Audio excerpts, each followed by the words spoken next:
샬롬. 오늘은 레위기서 19장 1절로 37절의 말씀을 우리가 요약강의 큐티로 나누도록 하겠습니다. 오늘 본문에는 하나님께서 하나님의 백성에게 요구하시는 거룩한 삶에 대한 구체적인 규례들이 기록되어 있습니다. 본문 1절 2절입니다. 여호와께서 모세에게 일러 가라사대 너는 이스라엘 자손의 온 회중에게 고하여 이르라. 너희는 거룩하라. 나 여호와 너희 하나님이 거룩함이니라. 아멘. 하나님께서 이스라엘 백성에게 거룩한 삶을 요구하시는 이유는 하나님께서 거룩하시기 때문입니다. 하나님은 본질적으로 거룩하시죠. 그에 따라 거룩하신 하나님께로부터 하나님의 백성으로 부름받은 이스라엘의 책무는 거룩하신 하나님의 백성답게 그에 부합되는 거룩한 삶, 즉 구별된 삶을 살아내는 것입니다. 그를 통해 하나님의 백성들은 거룩하신 하나님을 닮아갈 수 있기 때문입니다. 그를 위해 하나님께서는 모세를 통해 이스라엘 온 회중에게 거룩한 하나님 백성으로서 지켜야 할 규례를 전하게 하십니다. 관련하여 오늘 본문은 크게 세 가지 종류의 규례로 나눠볼 수가 있습니다. 1절부터 8절까지는 부모님과 하나님을 대하는 규례, 9절부터 18절까지는 이스라엘 공동체 내에서의 규례이고 19절부터 36절까지는 개인적인 규례, 즉 개인의 규례에 관한 내용입니다. 먼저 3절입니다. 너희 각 사람은 부모를 경외하고 나의 안식일을 지키라. 나는 너희 하나님 여호와니라 라고 말씀을 하십니다. 하나님께서 요청하신 거룩한 백성의 첫 번째 책무는 부모를 경외하는 것이었습니다. 참고로 이와 유사한 내용이 10계명 중 제5계명에 내 부모를 공경하라로 기록되어 있습니다. 하지만 두 규례 사이에는 미묘한 차이점이 있습니다. 본문의 경우 경외하라는 동사가 쓰인 반면에 10계명에서는 공경하라는 동사가 쓰였다라는 점입니다. 경외하다, 공경하라. 경외하다에 해당하는 히브리어 야레, 이 야레는 주로 하나님을 목적으로 하는 동사입니다. 그런데 오늘 본문에는 부모가 목적으로 되어 있습니다. 곧 부모의 권위가 하나님께로부터 온 것임을 강조하며 공경의 차원을 넘어 부모를 경외하라는 뜻이기도 합니다. 아울러 거룩한 백성의 첫 번째 책무가 부모를 경외하는 가정 내 규례에서부터 시작된다는 것은 진정한 거룩은 가정으로부터 부모, 자녀 간의 바른 관계로부터 출발해야 한다는 점을 우리는 알 수가 있습니다. 사실 예배당 안에서의 거룩한 모습은 그리 어렵지 않게 찾아볼 수 있습니다. 하지만 예배당 밖에서의 거룩, 즉 구별, 가정 내에 진정한 거룩한 모습이 있는지 여부는 파악하기가 어렵습니다. 쉽게 드러나지 않기 때문입니다. 하지만 하나님께서는 거룩한 백성의 첫째 요건으로 부모를 공경하는 것, 곧 신앙 안에서 부모와 자녀가 바른 관계를 맺는 것을 첫 번째로 요청하고 계신 것을 우리는 알아야 합니다. 하나님께서 요청하시는 거룩한 백성의 두 번째 책무는 안식일을 지키는 것입니다. 3절에 나와 있습니다. 우상 숭배하지 않는 것이 4절이죠. 5절, 6절에는 화목제를 잘 이행하는 것으로 대표되는 부분입니다. 이 부분은 하나님을 경외하는 것으로 풀이가 됩니다.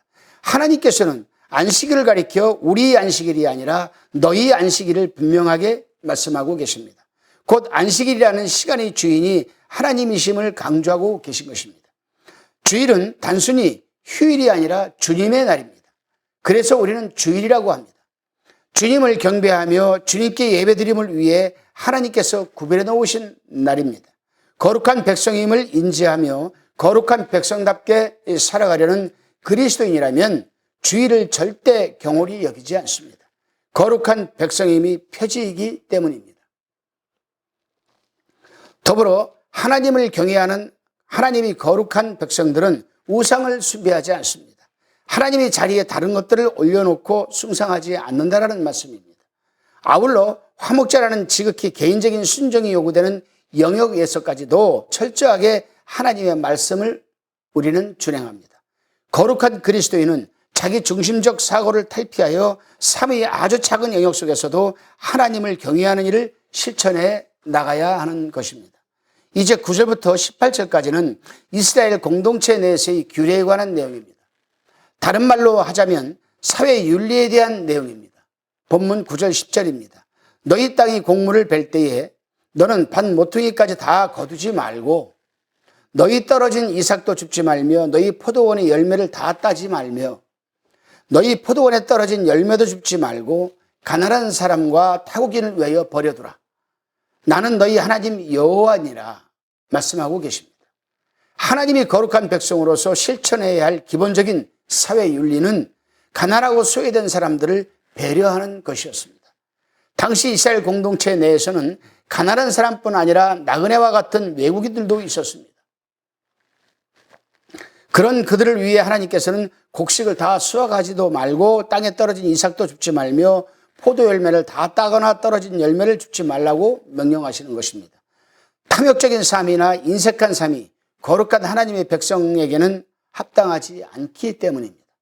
또한 하나님이 거룩한 백성은 도둑질이나 거짓말로 이웃에게 피해를 주지 않으며 이웃의 재산을 강탈하거나 약자의 것을 착취하지 말아야 합니다. 공의로 재판하고 이웃에 대해 험담하거나 이웃의 생명을 담보로 이익을 취해서도 안 됩니다. 이 부분이 11절에서 16절에 기록되어 있습니다. 타인을 미워하는 마음을 품어서도 안 되고 이웃이 잘못하면 반드시 타일러야만 합니다. 서로 앙심을 품거나 원수를 갚아서도 안 됩니다. 결국 이 모든 사회 윤리의 근간은 한 문장으로 요약될 수 있는데 바로 내 이웃을 사랑하기를 내 자신과 같이 하라는 말씀으로 우리는 요약이 됩니다. 거룩한 하나님의 백성은 자신과 이웃을 동일시합니다. 나는 하나님의 백성이지만 동시에 내 이웃 또한 하나님의 백성이기 때문입니다. 아니 내가 이웃으로 규정하지 않은 낯선 타인 또한 하나님께서 만드신 존재임을 인식하고 또 존중하려고 또 애를 씁니다. 사랑하려고 노력합니다. 더 나아가 적극적인 자세로 원수까지 사랑하며 나를 박해하는 사람을 위해 기도하려고 합니다. 죄인이었던 나를 사랑으로 품어주신 하나님의 사랑을 알고 믿기 때문 아니겠습니까? 이웃을 나처럼 사랑하며 원수까지도 품는 것은 거룩하신 하나님을 닮기 원하는 아니 닮아야 하는 하나님의 백성에게 요청되는 모습입니다. 이제 19절로 36절까지는 하나님이 거룩한 백성이 개인의 삼위 영역에서 실천해 나가야 할 신앙적 윤리에 대해서 말씀하고 계십니다. 19절입니다. 너희는 내 규례를 지킬지어다. 내 육축을 다른 종류와 교합시키지 말며 내 밭에 두 종자를 섞어 뿌리지 말며 두 재료로 직조한 옷을 입지 말지며. 하나님께서는 하나님이 거룩한 백성은 종이 다른 가축을 겸유시키거나 서로 다른 두 종류의 씨앗을 함께 재배해서는 안 된다고 말씀하고 계십니다. 신앙적 윤리이기도 합니다. 아울러 두 재료를 섞어 짠 옷감으로 만든 옷도 착용하지 말라고 하십니다. 거룩은 구별입니다. 하나님께서 구별해 놓은 것을 지키는 것 또한 거룩입니다. 그런 차원에서 종간의 혼합을 금지하는 하나님의 말씀을 지키는 것 또한 일상의 삶에서 거룩을 실천해 나가는 것 등등입니다. 아울러 20절에서부터 22절까지는 다른 남자와 정혼한 여종과 동침했을 경우 속건제를 드리는 규정이 기록되어 있습니다.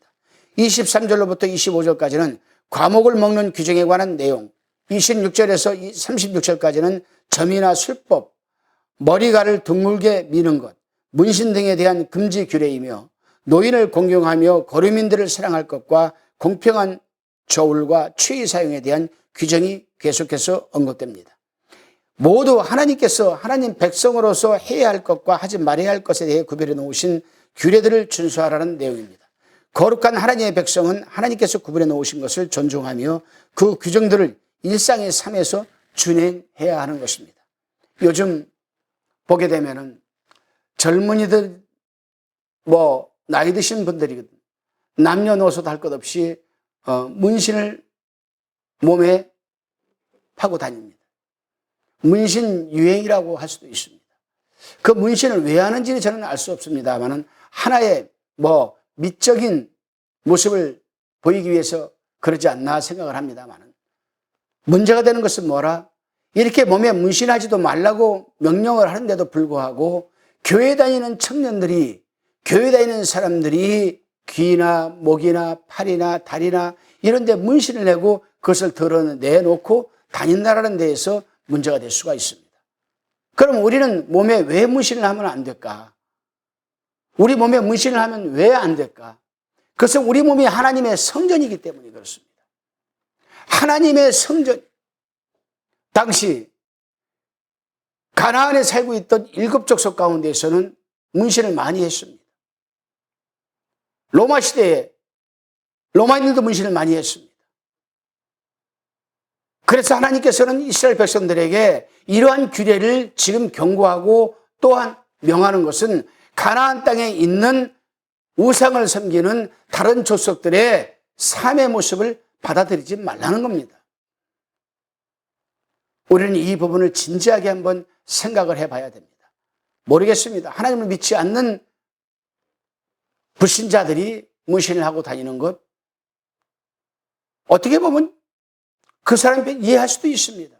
그러나 적어도 하나님을 믿는 하나님의 백성이라면 거룩, 즉 구별된 삶을 살아내야 하기 때문에 또 하나님의 성전인 몸에 칼을 대거나 문신을 해서는 안 된다는 사실입니다. 물론 몸이 아파서 어쩔 수 없이 수술을 하는 것은 예외입니다. 마지막 절인 37절이 하나님께서 세우신 모든 규례와 법도를 지켜 행하라는 하나님의 명령으로 끝나는 것은 이와 무관하지 않습니다. 하나님의 거룩한 백성은 하나님의 말씀을 단순한 지식의 암으로 생각하며 축적하는 데 만족하지 않고 삶 속으로 행동으로 구체화시켜 나가야 되는 것입니다. 하나님께서 우리 모두를 거룩하신 하나님의 자녀로 불러주셨습니다. 그리고 오늘 우리에게 새로운 한 날을 또 허락하셨습니다.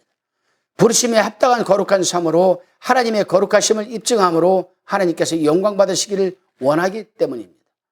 하나님의 거룩하심과 우리가 하나님의 거룩한 자녀임을 직시하며 오늘도 구별된 삶으로 하나님의 말씀을 삶으로 준행해 나간다면 우리를 통해 하나님의 거룩하심은 드러나기 마련입니다. 그를 통해 하나님께서 영광 받으시는 선수단의 역사는 반드시 일어날 것입니다. 이 사실을 기억하시고 하나님의 구분된 명령을 삶 속에서 실행해 나가심으로 하나님께는 영광이요 우리 모두에게는 큰 기쁨이 넘치는 복된 하루가 시작되시기를 주님의 이름으로 기도드립니다. 기도하시겠습니다. 주님, 죄 많고 허물투성이인 저희를 하나님의 거룩한 자녀로 삼아주심에 다시금 감사드립니다. 오늘 허락하신 이 하루를 주님의 말씀에 순종하며 준행함으로 거룩한 자녀답게 살아가도록 인도해 주시옵소서. 거룩하신 하나님의 자녀임을 직시하며 세상 사람들과는 구별된 삶을 사람으로 살아감으로 저희의 삶을 통해 하나님의 거룩하심이 입증되며 더 나아가 하나님께서 영광 받으시는 선수단의 역사가 날 수 있도록 은혜와 인도하심을 베풀어 주시옵소서. 거룩을 통해 선수단의 역사를 이끌어 가시는 우리 주 예수 그리스도의 이름으로 감사하며 기도드리옵나이다. 아멘.